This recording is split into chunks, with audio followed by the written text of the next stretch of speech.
Alright, so with Tier becoming more and more popular by the minute, I figured we would talk about how to beat it in 2023. Please like the video if you enjoyed it and share your thoughts if there are any cards that I maybe missed on this list. So what's actually up with Tier right now? It's just becoming so insanely hyped. There are many different engines that you can play in it, and it really positioned itself to be good in this meta. It has a nice Unchained matchup and doesn't struggle against other decks. It's able to put up many different types of disruptions and tailor the board for each matchup accordingly. It's easy to make Dweller in this deck, has the ability of going into Toad, making Kaleido Heart, having Solik, sometimes Sprint, and playing the Horus cards as well. So it's very versatile and not that easy to compete with because one piece of disruption is not always going to be enough. RNG is really important. Sometimes their mills and hands are just going to be really lackluster. So it feels like a hit or miss strategy sometimes, but for the most part, it is fairly consistent at what it does. And let's talk about how to beat it with the most played cards right now. The first one is Ashe because pretty much everyone is playing it, seeing as how generic it is. And with Ashe, you are most likely going to have to hit Sharon because it just enables too much for the deck with the milling of 3 cards, sending an additional 1 to the graveyard, and providing a level 4 body. The next best thing, or the similarly good thing, would be the millers, so Kelbeck and Agito, so you prevent them from milling 5 and milling 5 of your deck as well, which is great because you're not losing resources or letting your opponent know what you're playing, as well as making them unable to get to some potential fusion summons or useful cards in the graveyard. You can also Ashe BHs if you want, especially if you top decked it and if they left it on the field to like do something during your turn, then it's gonna be useful. But if you already drew the Ashe and you feel like you want to hit BHs because maybe they don't have anything else, or you have multiple hand traps, that's another spot basically where you can use Ashe, but like Sharon or sometimes Pelerino would be the best 2 things to hit. Let's talk about targeting negation. It's actually not that amazing. Like if you have impermanence that you maybe top decked, you can attempt to use it on one of the disruptions that would hurt you, but I guess the rule of thumb against Tier, at least right now, is going to be that you try to hand trap them as many times as possible or in the correct spot before they build a board because it's much harder to actually break the board than build it. But if the only card you have is targeting negation, you can probably use it on Rhinoheart and hope for the best. It is not the best card though. For the most part, they're going to be activating stuff in the graveyard or in the hand, so it's not going to be as good. And staying on topic of cards that you kind of have to throw at them, hand shove them as soon as possible, Droll is really good against them actually. You are cutting them off from very important extenders. Essentially, all they do is search for their pieces. With Trivikarma, they want to get to Pelerino. With Scream, they want to get to additional cards as well as with Solik. Fenrir searches. If they're not careful and they play into Droll with the Fenrir search, you're in a really, really good spot. Horus card search, so that version is going to be a little more prone to losing to Droll. Dangerous Jaw cards, and yeah, all in all, Droll is really going to be useful. Another card worth discussing is Nibiru, because a lot of builds actually strayed away from King of the Swamp and Rule Kalos.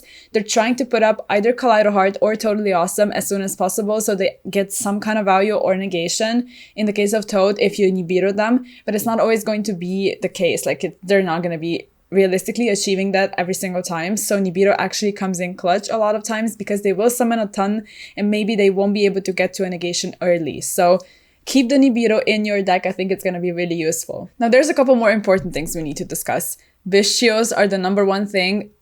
The only thing that's worth noting when it comes to Bestios is please don't try and rely on them too much.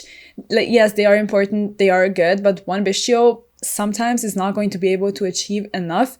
You're going to want to stack things on top of each other because a lot of times their fusion summons aren't that insane. They're just trying to put up, I don't know, a Madragon to prevent your targeting negation or go into a rank 4 or just, you know, extend their plays. So you're going to want to pair up disruptions and not just try and prevent one thing, but Bestios are so good against the deck. Another great card is Shifter. We all knew this. Shifter just pretty much ends their turn because it takes away all their resources, and if they don't feel like committing, which is probably not the ideal thing you want to do, you're probably going to win quite easily on your turn. There's also Didi Crow, which is nice, and I like it personally because it doesn't need to chain directly. You can just banish, you know, as whichever chain link as you want, and you still prevent tier cards from being put back and performing the fusion summon. And with Skullmeister and Ghostbell, that was always the awkward thing because you would have to chain directly. So if they chain block it, there's nothing you could do. We already mentioned that going second cards actually aren't that great because you want to try to stop them as soon as possible. So you have Dark Ruler, evenly matched, Harpy's Feather Duster as well, and the Droplet. Those would be the four like most notable cards, but neither one of them is actually going to, at least in my opinion, achieve the job by itself. They always have additional disruptions. Sullik and everything that has to do with their graveyard is not going to be able to be stopped with the likes of Dark Ruler, for example. You know, they can just send something away, like a Kaleido Heart, trigger it in the grave, bring it back, send something else, you know, trigger it on the field once it's a completely new and different card, and Dark Ruler doesn't really affect it anymore. It's not that great, actually. And they also have negation in the form of Baron. That's something I almost forgot to mention. So that's something that they can put up and try to play around your board breakers that way as well. So please try to hand trap them and stop them in their tracks, or hope and pray that they kind of bricked or don't have good mills, because going second cards are not going to do that much for you. There are cards that are fairly good going second, like Lava Golem, Kaijus, you know, Santa Claus, all that type of stuff that actually doesn't remove cards by card effect, so it will not trigger tier cards, but will still be able to get rid of them, as well as render their trap cards ineffective because you would have to have a tier monster on the field. So that's something, but again, you're not always going to be able to deal with everything, so it's still probably advisable to try and hand trap them early. There's also like book cards. Eclipse is like the best one when it comes to that, because you're actually dealing with the entire field, because monsters also don't have names when they're face down. So again, you're gonna turn off their back row. Super Polymerization is not bad, but it really depends on whether or not they actually play around it and sort of build their board with Super Poly in mind. So I wouldn't necessarily rely on it, especially if you're up against a good player. But let's speak of some going first cards, because those are actually going to have more impact. The number one, the one that should probably have been the first on the list, is Abyss Dweller. And right now we have many different decks that are able to put up rank 4s fairly easily. So if you are that type of deck, you're gonna do well in the next format.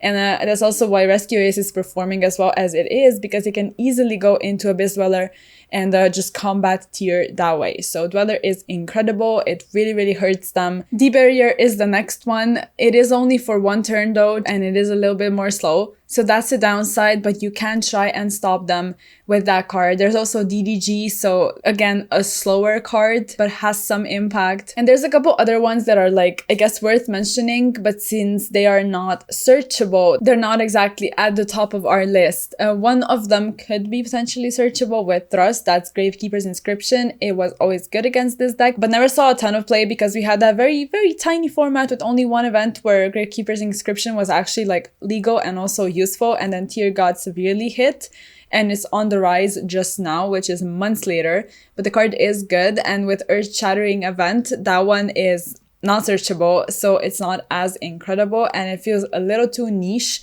you know, when you have cards like Shifter and Bestios that actually hurt other strategies as well. I think that will pretty much be it for this video. Hopefully I gave you enough ideas and sort of points of interaction were pointed out where now you're gonna be able to remember where to disrupt them, and hopefully you do as well as possible against Tearlaments, which are pretty much everywhere right now. So hope you enjoyed. If you liked the video, make sure to like it and share all of your thoughts in the comments, and I'll see you in the next one. Bye.